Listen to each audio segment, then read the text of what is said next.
rầm lệ cần mi phút hôm him nát tình cha cần hot lệ cần jahi kil koi chin zom nau si cần nun thong chial de le cần lon thieri na song hi cần sun sak chilai chin mi phun chial de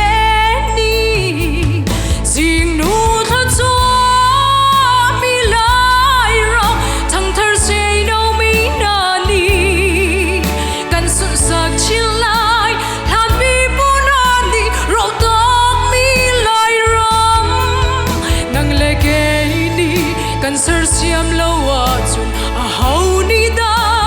adir kam lai pasal nu sel kan ma da ti lo chu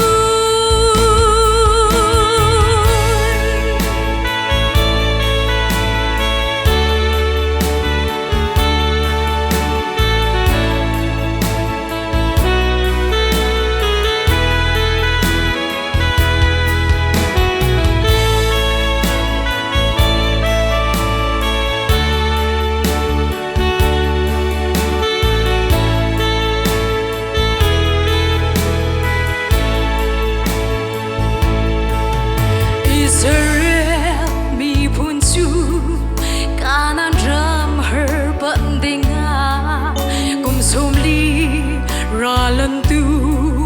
anh nun đã tâm pi alia can lên na lai ram hi ram har le ram cha lâu tin boy pa pe ram si dẫu khen zoam chi du si jing nu tha cho mi lai ram asung loi sing shan câu e an chim ton